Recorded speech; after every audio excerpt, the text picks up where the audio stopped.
What if the real reason you're not attracting what you want is because deep down you still don't believe you deserve it? Not love, not peace, not success, nothing. And here's the paradox.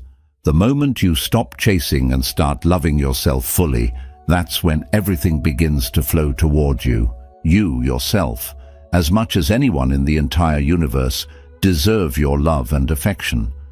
We've been conditioned to search outside, approval, validation, worth. But Buddhism teaches the opposite. The world mirrors how you treat yourself. So ask yourself, what is your energy really calling in?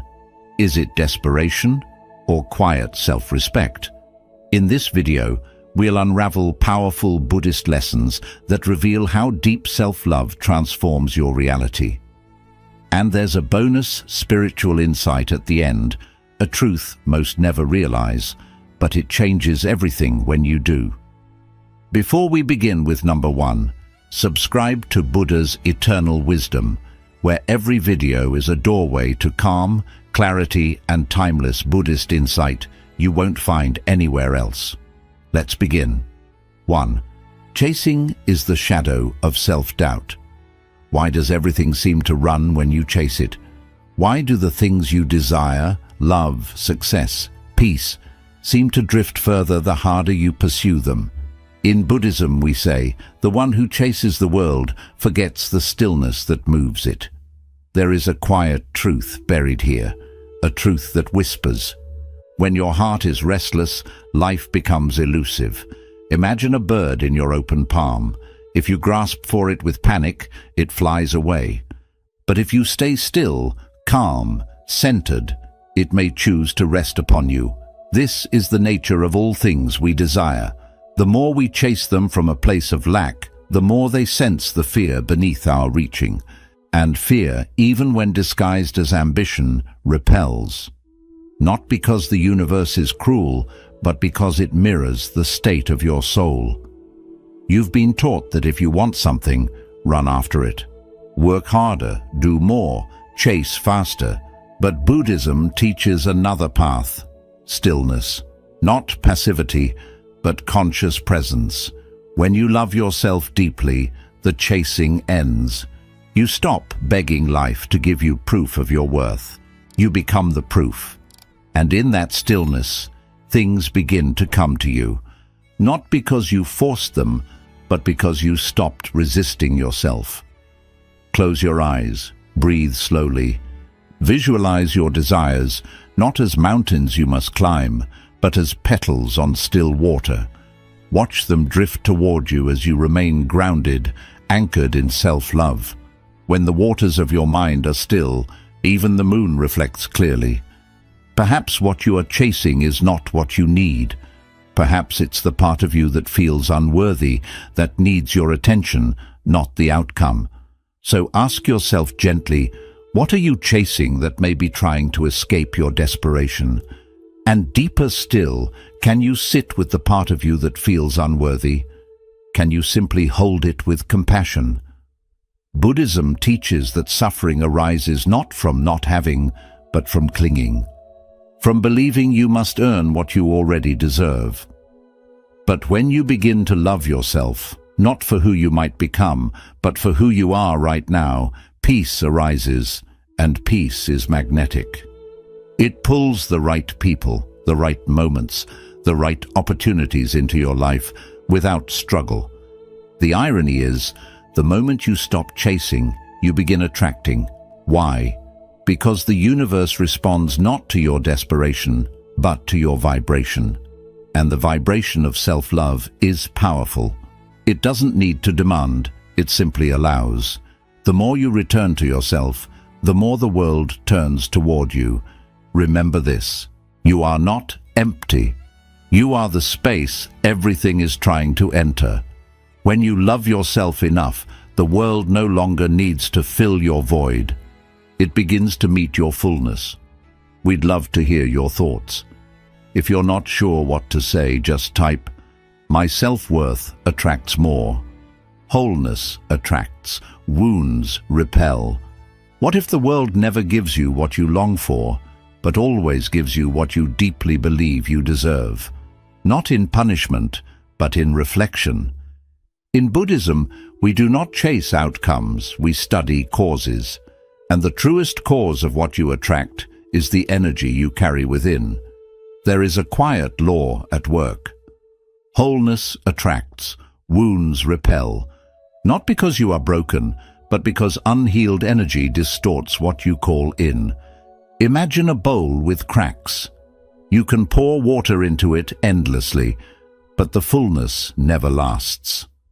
The water leaks through the fractures. Now imagine the soul.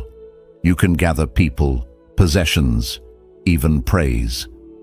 But if your self-belief is fractured, the joy seeps out. You may ask, why do I keep attracting the same kind of hurt, the same emptiness wearing new faces, the same silence after so much effort? The answer is rarely outside. It lives in the echo within. Until you truly see yourself not as wounded, but as worthy, you'll keep calling in people and situations that confirm your doubts.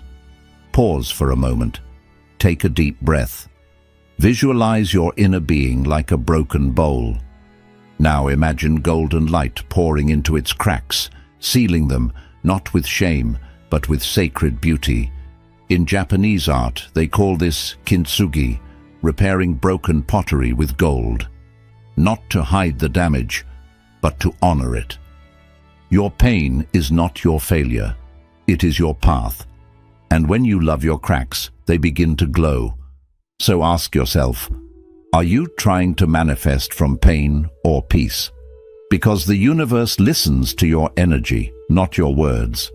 If you believe you are not enough, it will keep mirroring situations that say, yes, you're right.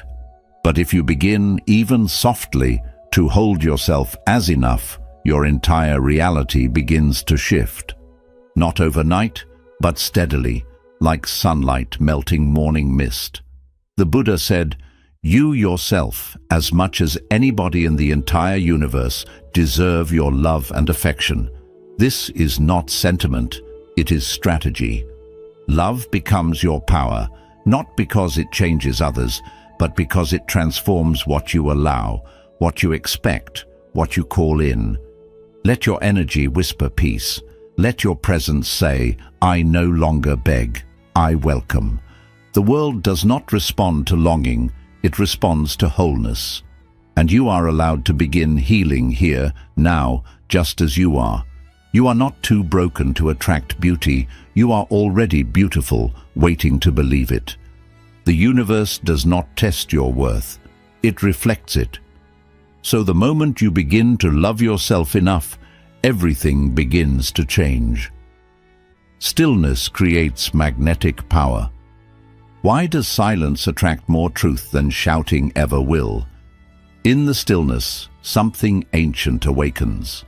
Like a flame in the dark, the still soul draws all that seeks light, not because it screams to be seen, but because it simply glows. In Buddhism, this is not called passivity, it is called alignment. When you are no longer frantic to be heard, no longer desperate to be chosen, your energy becomes pure and life begins to listen. We live in a world that rewards noise. The loudest voices get the attention, the boldest moves seem to win.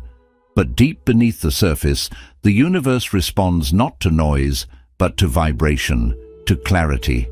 Stillness is not the absence of effort, it is the presence of inner order.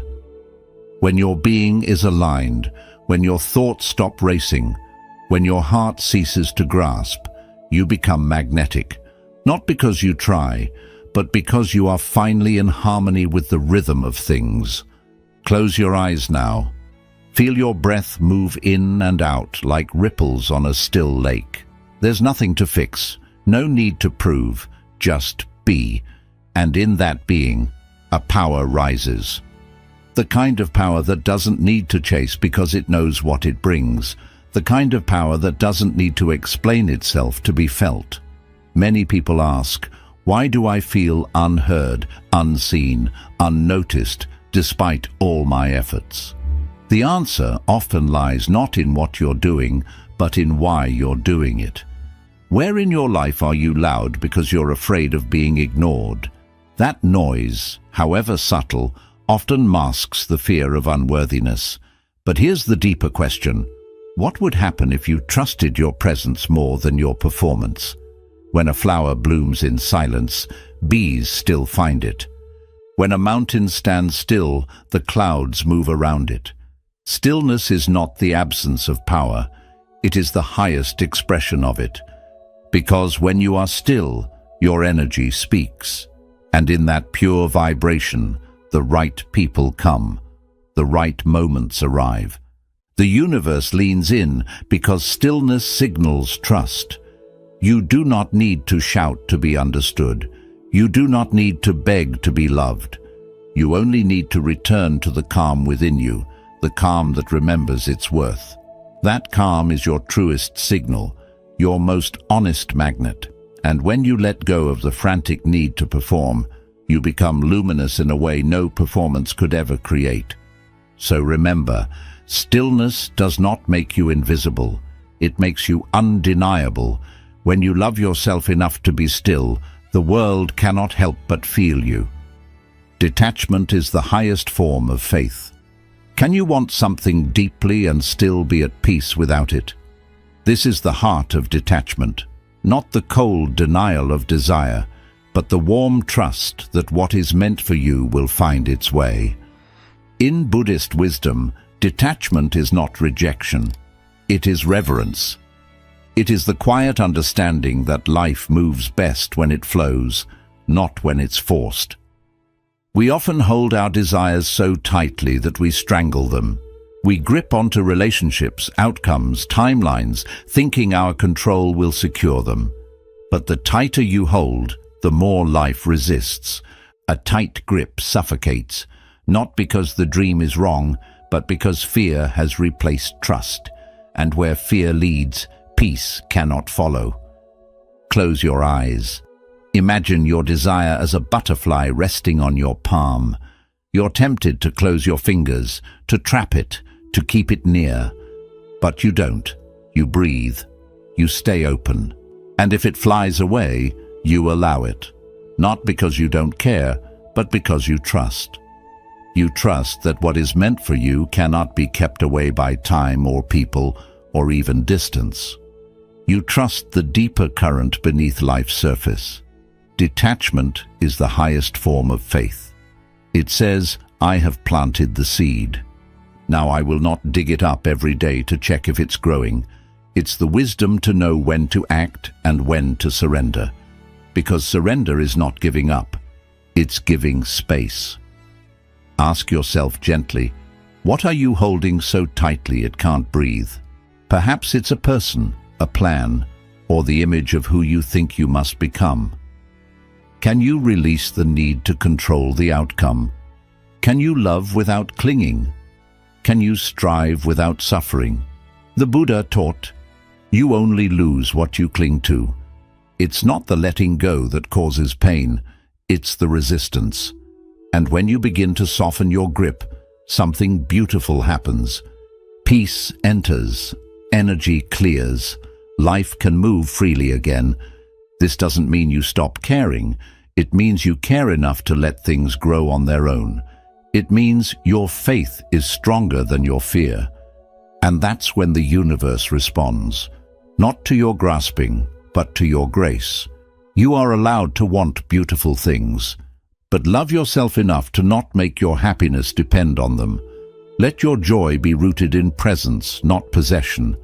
In this way you become unshakable, calm in your desire, yet free in your spirit. So remember, let go, not because you're indifferent, but because you trust. What is meant for you will never feel forced. And when you love yourself enough to release the need for control, life begins to unfold in ways even your best plans couldn't imagine. We'd love to hear your thoughts. If you're not sure what to say, just type, "My self-worth attracts more." Self-compassion turns chaos into clarity. What if healing isn't about fixing yourself, but about finally holding your pain without judgment? In a world obsessed with self-improvement, Buddhism offers a softer truth. You don't have to be perfect to be at peace. You only need to stop abandoning yourself every time you're hurting.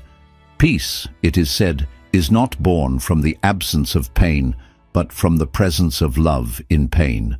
We often treat our wounds like enemies, scrambling to hide them, silence them, erase them. But what if your deepest chaos is only asking for compassion, not solutions, just space to breathe? When you respond to your flaws with kindness instead of shame, something begins to shift.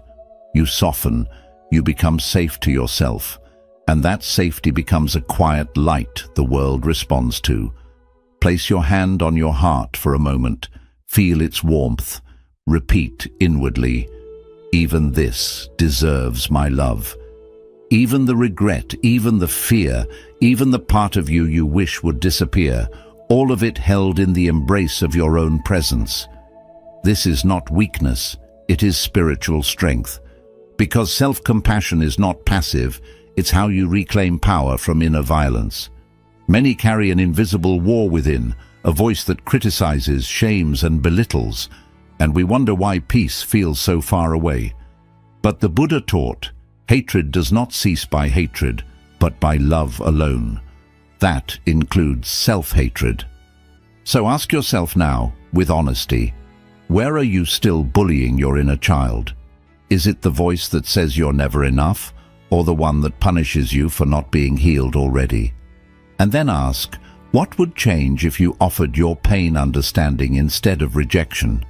Could you listen to your sadness instead of silencing it? Could you let your mistakes rest without naming them your identity? Healing begins in this gentle shift from fixing to holding, from punishing to listening. When you treat yourself with the same compassion you offer others, your energy softens, your vibration rises, and that is when life begins to respond differently. Not because your circumstances changed, but because you did. You attract not by becoming flawless, but by becoming whole. And wholeness doesn't mean nothing is broken. It means nothing is abandoned. When you love yourself enough to sit with your chaos instead of judging it, clarity begins to form like morning light through fog. So remember this, you are not too much, you are not too late. You are not broken beyond repair. You are simply waiting to be held in your own arms with your own heart. And when you learn to love even this, the world learns to love you back. The universe reflects your inner dialogue. What if every relationship in your life is simply a mirror reflecting how you speak to yourself when no one is listening? In Buddhist understanding, the world is not separate from your mind. Your outer experience is shaped by your inner dialogue. Not always immediately, but consistently. We don't see others as they are, it's said. We see them as we are.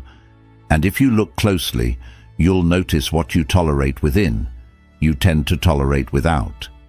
If you speak to yourself with harshness, you begin to accept that tone from others. If you neglect your own emotional needs, you attract relationships that do the same. This isn't blame, it's awareness.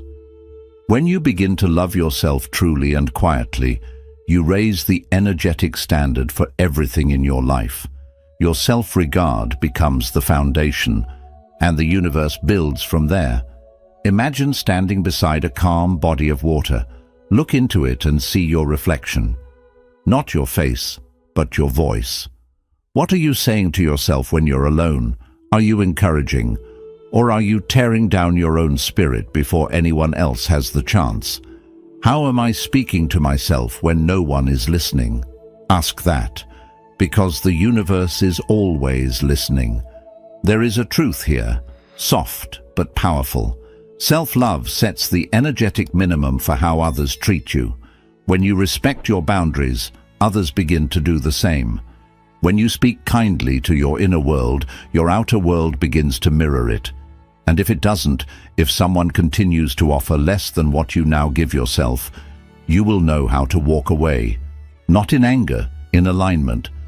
So ask yourself gently, are you teaching the world to love you or to overlook you? Every time you abandon your needs, every time you silence your truth, you send a signal. This is okay, but it isn't.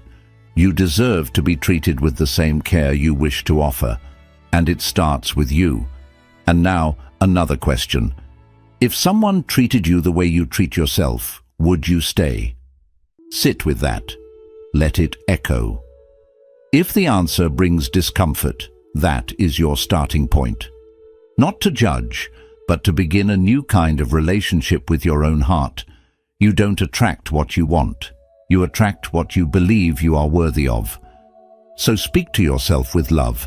Act as though you matter, because you do. And when that becomes your inner dialogue, your life begins to rearrange around that truth. Not perfectly, but profoundly. When you love yourself enough to change the way you speak within, the universe listens and begins to speak back in kindness. Peace is the most powerful frequency. Why do the most peaceful people seem to draw everything they need without the chase, without the noise? In Buddhism, it is taught that still water reflects the stars, not because it tries, but because it is calm enough to receive. Peace is not a luxury, it is a powerful frequency, one that signals to life itself. I am ready, not because I control, but because I trust. Inner peace creates space, and in space, things arrive. When your heart is no longer crowded with fear, attachment, or restlessness, there is room for what you truly desire to enter. Not rushed, not forced, but invited.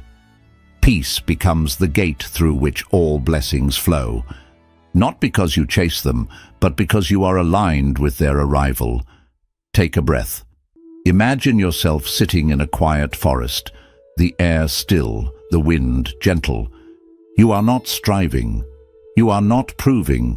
You are simply being. What comes to you in this silence? Perhaps an idea, perhaps a memory, or maybe a deep knowing that you are already enough. In that awareness, you become a magnet, not for everything, but for what truly belongs. Yet many avoid this peace, not because they don't want it, but because it reveals too much. Noise becomes a shield. We fill our lives with distractions, urgency, and chaos, not always to achieve, but to avoid. Are you filling your life with noise to avoid your own stillness? Stillness, after all, reflects everything. And sometimes what we see in that reflection is uncomfortable. But only when we see it can we soften it. The most peaceful people are not untouched by pain. They are simply no longer ruled by it. Their strength comes from within, from having sat in silence with their fears and having made peace with them. That presence, that calm, it draws others. It draws opportunity. It draws abundance, not because it asks loudly, but because it stands quietly without resistance. So ask yourself with openness, what might life bring if you stopped demanding and started allowing? What if instead of pushing, you became spacious? What if instead of hustling, you rested in trust? Peace is not the absence of effort. It is the absence of struggle. It is the choice to let life come to you while you remain deeply rooted in your own being. You do not need to exhaust yourself to be worthy. You do not need to force what is meant for you. Love yourself enough to create peace within, and the world will begin to reflect it without. When your frequency is calm, your life begins to harmonize, not immediately, but inevitably. So remember, the still soul draws all that seeks light. In your calm, you become radiant. In your peace, you become powerful. Neediness is the enemy of receiving. Could your hunger for love be the very thing blocking its arrival? In Buddhism, we learn that clinging pushes away the very things we think we need. Not because desire is wrong, but because desperation distorts our energy. What you cling to, you push away. Not with your hands, but with your fear, your self-abandonment, your belief that you are incomplete without it. The moment you believe you need something to be whole, you've already forgotten that you are. That forgetting creates a wall, and no matter how loudly you ask, the universe hears your lack more than your words. Neediness is not the same as longing. Longing can be soft, patient, open. Neediness is sharp. It says, if I don't have this, I am not enough. And that belief becomes a barrier, not a bridge. Close your eyes. Imagine a thick rope you've been gripping tightly. Perhaps a person, a goal, a version of yourself. Your hands are tired. Your heart is heavy. Now imagine letting go, not out of defeat, but out of trust. Feel the relief in your hands. Feel the space opening in your chest. That's what surrender feels like. Not giving up, but finally letting life breathe. We often confuse need with love, but true love does not beg. It does not plead. It invites, it welcomes, but never clings. So ask yourself, where does need disguise itself as desire in your life? Is it in the way you chase validation, the way you fear being alone, the way you shape yourself to be chosen? Ask deeper. Can you trust that what's meant for you won't require begging, that what truly belongs to you will never ask you to shrink to receive it? When you begin to believe that you are already whole, your energy shifts. You go from searching to radiating, and in that radiance, life begins to respond. Self-love dissolves need. It says, even if nothing arrives, I am still enough. And ironically, it is from that space, the space of sufficiency, that everything begins to flow. Not because you stopped caring, but because you stopped clinging. You made space. You aligned. Need is heavy. It repels. But presence is light. It attracts. When you remember your own completeness, your desires stop screaming. They become gentle whispers. And gentle whispers are heard more clearly by the universe. So breathe. Let go of the rope. Trust your wholeness. When you love yourself enough to no longer beg, you finally begin to receive. And in that quiet, dignified energy, everything you once chased begins to find its way to you, not as a test, but as a reflection. Become what you want to receive. Are you asking for something you're not yet giving to yourself? This is the quiet question that shifts everything. In the teachings of Buddhism, the outer world is never separate. It is a mirror, reflecting the truth of our being. We attract not what we want, but what we are. And so, if we wish to change what comes to us, we must first change what comes from us. If you want loyalty, ask yourself, am I loyal to my own needs, my boundaries, my truth? If you want peace, ask, do I feed my mind peace, or do I let it feast on anxiety and comparison? If you want abundance, ask, do I speak of lack? Do I live in fear of not enough? So often we call for light while clinging to the shadows we refuse to release. We pray for love while abandoning ourselves in silence. Imagine your future self, not someday far off, but the version of you who already lives in peace, love, and joy. Picture them, breathe with them. What do they think? What do they feel? What do they choose each day that you are still resisting? That version is not out of reach. It is already within you, waiting for you to rise to meet it. You say you want clarity, but still surround yourself with noise. You say you want to be seen, but hide your true self behind masks. You say you want deep love, but speak harshly to your own heart. In what ways are you betraying the very thing you say you want? Sit gently with that, not to judge, but to awaken. Because to receive something new, we must become something new. That doesn't mean becoming someone else. It means becoming more honest, more open, more aligned with what we say we desire. Who do you need to become to receive what you're calling in? not someday, not after the perfect conditions, but now, through small daily acts of self-honoring. The universe listens more to your frequency than your words, and frequency is created by being, not wishing. When your being aligns with your vision, life starts to mirror it, slowly at first, then all at once. Not because it's magic, but because it's natural. What you radiate, you attract, and what you embody, you invite. So love yourself enough to become the love you're looking for. Be the peace you crave. Speak the truth you want to hear. Because when you live the energy of what you seek, you no longer need to chase it. It begins to arrive, drawn not by need, but by recognition. You are not far from the life you want. You are just one decision away from being the version of yourself who welcomes it. We'd love to hear your thoughts. If you're not sure what to say, just type, "My self-worth attracts more. Let the old you die to become free." What identities must fall for the new to arrive? In the stillness of Buddhist reflection, we are reminded to be reborn. The old self must return to silence. Not destroyed, not denied, simply laid to rest. Like a leaf that once held sunlight, its time is honored, and then it drifts. The self who was hurt, who was overlooked, who had to survive by shrinking or pleasing, has done its work. Now, let it rest.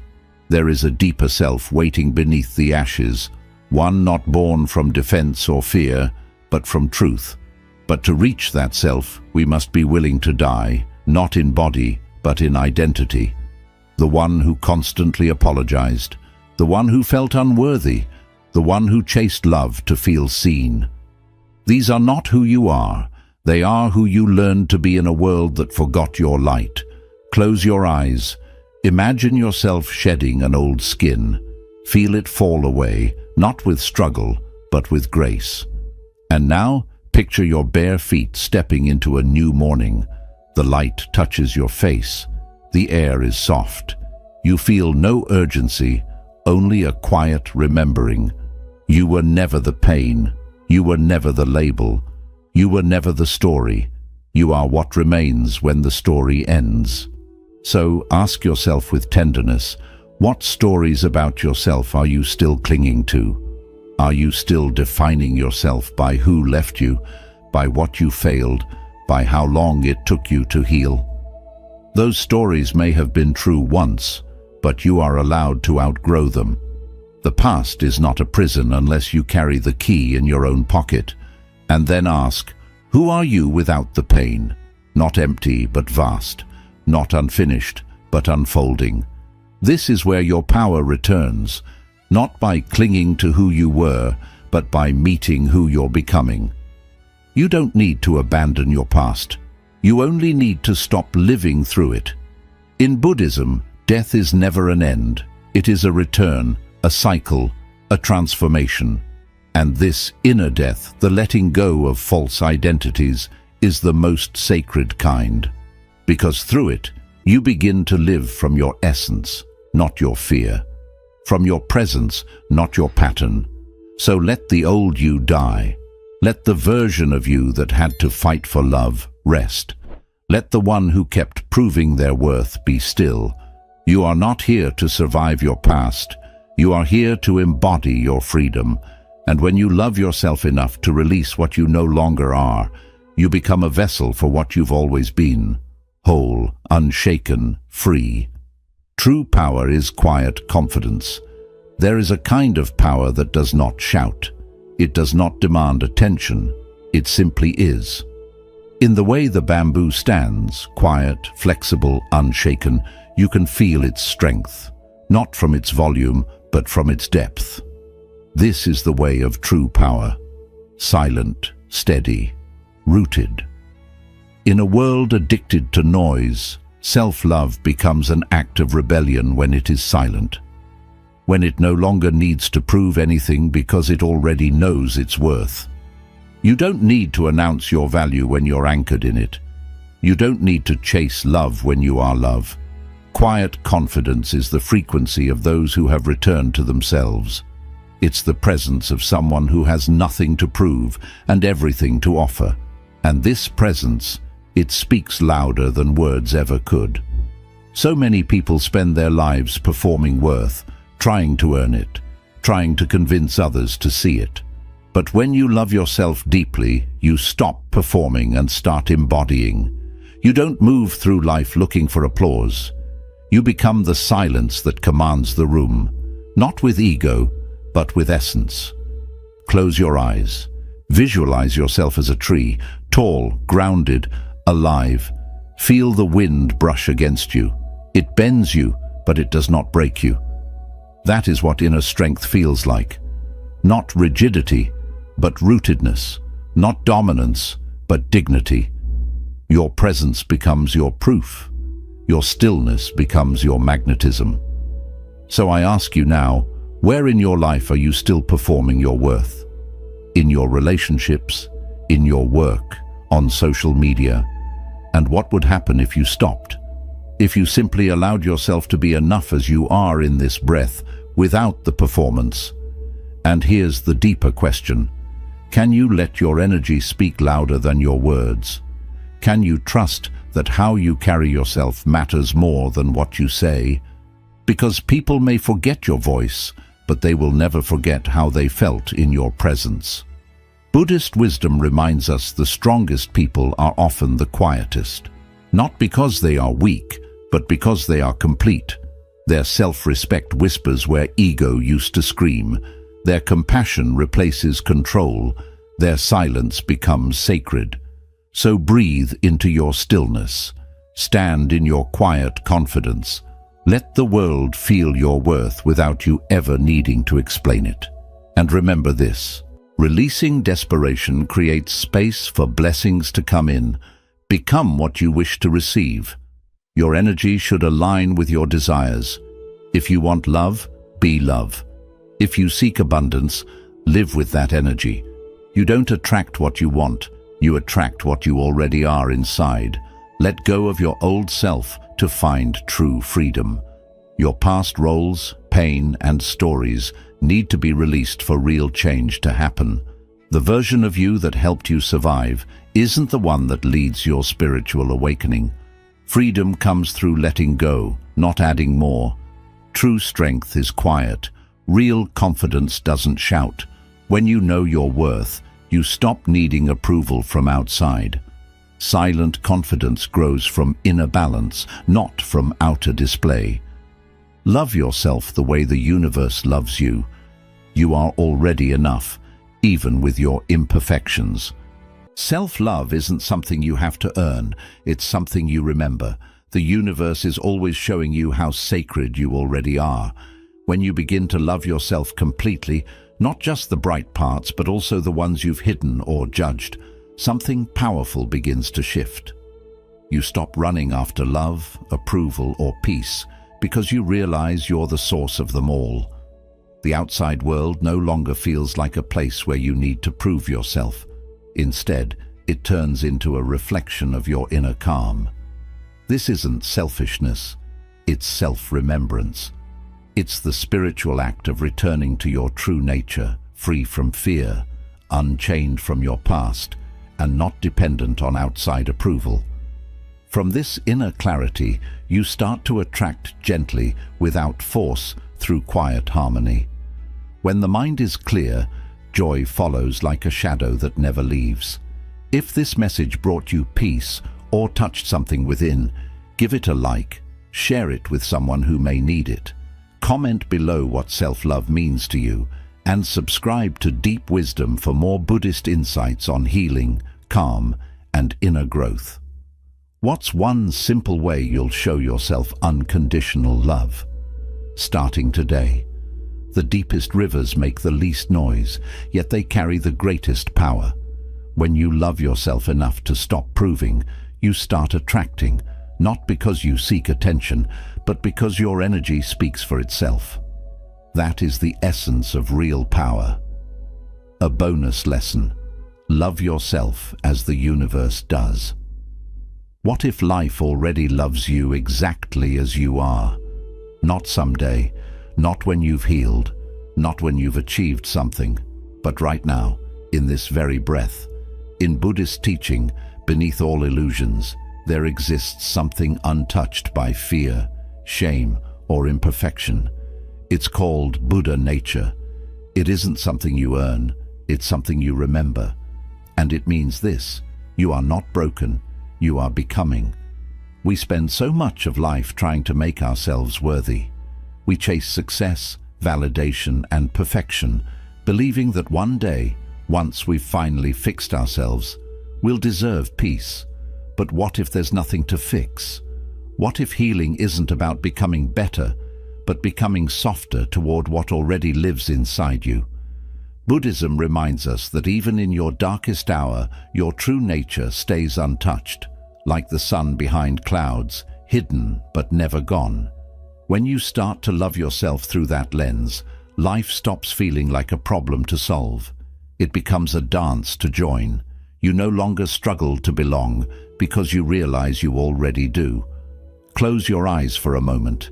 Imagine the whole universe bowing before you, not because you're perfect, but because you're complete.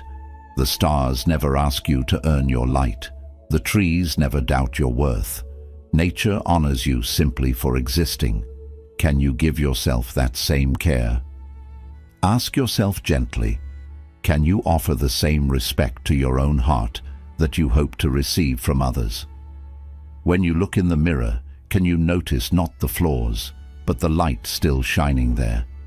Can you stop waiting for permission to love who you already are and go even deeper?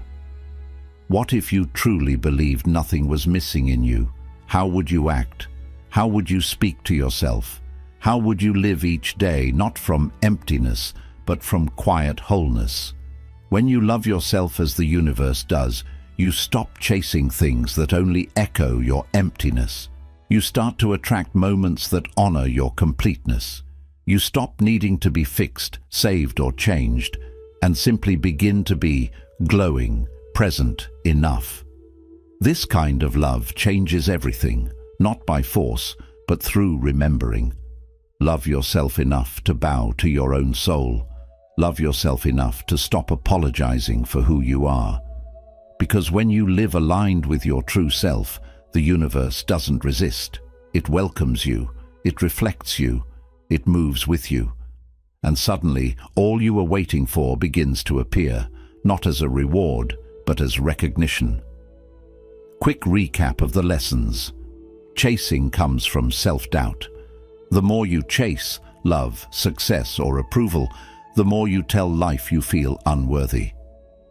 Buddhist wisdom reminds us that inner stillness attracts more than endless striving. Letting go of the chase allows life to come to you naturally. Wholeness can resist unhealed parts. Until you face and heal what's inside, the same patterns will repeat. Loving yourself means meeting your pain with awareness, not running from it. What you believe about your worth shapes what you allow into your life. Stillness carries a quiet, magnetic strength. In a loud world, true power comes from inner calm. It connects you to clarity, presence, and steady focus. When your energy is grounded and peaceful, life responds to your frequency with ease. Detachment is one of the purest forms of faith.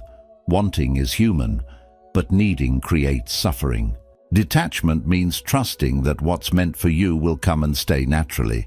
It's letting go of control while staying open to life's flow. Self-compassion transforms confusion into clarity. Healing doesn't start by fixing yourself.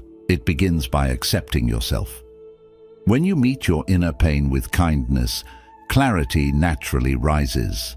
Self-love isn't selfish. It's about being emotionally honest and treating yourself with care. The universe echoes the words you use toward yourself. The way you treat yourself teaches others how to treat you. Your inner voice shapes your outer world. Real change begins when you speak to yourself with the same love you wish to receive. Peace is the highest vibration. Peace isn't weakness, it's real power. When you stop forcing, rushing, or trying to prove yourself, your energy becomes magnetic. Inner peace helps you attract effortlessly.